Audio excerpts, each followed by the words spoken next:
I'm definitely shipping Jack and Ogura together. Their couple is adorable. I mean, they just seem to have so much perfect sync in this series. The way they actually fought together as a duo at the end of this was freaking awesome. They did a good job. I mean, firing a freaking gun to actually fly around, that was badass. That was just unbelievable. I never would have thought that would have happened. And Jack going all freaking crazy mode with his knife and just cutting things up, taking down the eggs, cutting the head off. This was an action-packed episode. It had a lot of tension. The animation quality could have been a lot better, and I have a little bit of complaints about their body armor suits. Now, that's nitpicking, but this episode was good. It was a very good episode, and I love the subtle fan service. There was fan service in this episode with trying to do upskirts. You got the freaking pictures of her just opening up her clothing like we saw from last episode. Pretty much, though, this episode was enjoyable all around, and I liked it.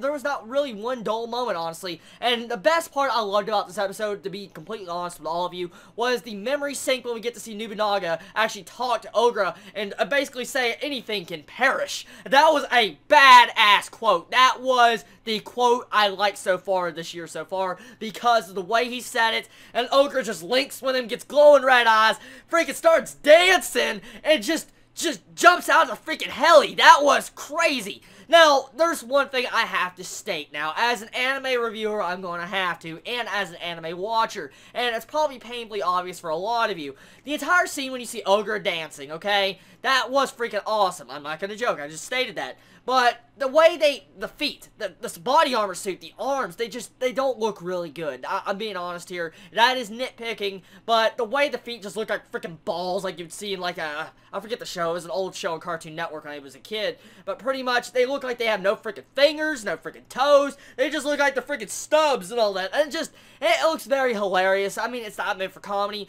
I can't really take that seriously. But besides the weird, awkward dancing, it was still a badass scene. And managed to do the impact it should. I really want more moments like this later on in the series, and I'm willing to bet we will see more stuff like this. Like the 3 volley attack. That was freaking awesome the first episode, and I love the way that was action-packed and drawn out the way it was.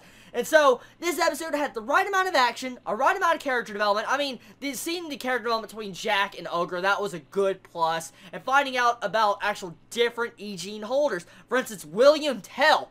Holy crap, so that's pretty interesting. I never expected him, of all people, to be in this show. And I love the actual comedy elements they actually put into this episode. For one, the section where Ogura was saying all E-Gene holders are weird. When you see a little message pop up on the side where it says, oh, so a military high school otaku is not weird, huh? Normal? So, I like that. That was a really good little line they put in the actual episode, trying to make fun of Ogura. And so, I think the actual animators have a bit of poking fun at that, and I think they have a good laugh for probably animating those scenes.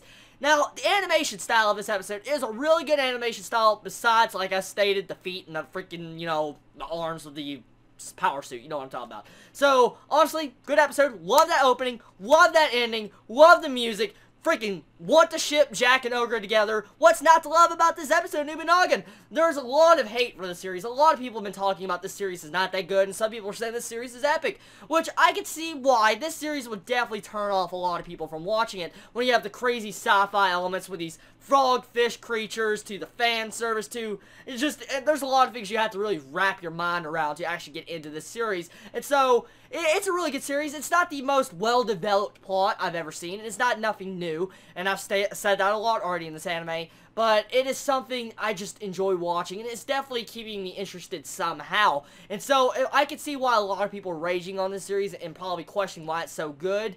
But anyways, not much more I can discuss about this episode. Tell me what you feel about this episode of Nobunagun. Did you enjoy it like I did? What did you think about the memory sync between Nobunagun? And everybody, hopefully you all have a wonderful day or night wherever you live. Please stay safe. Chibi out.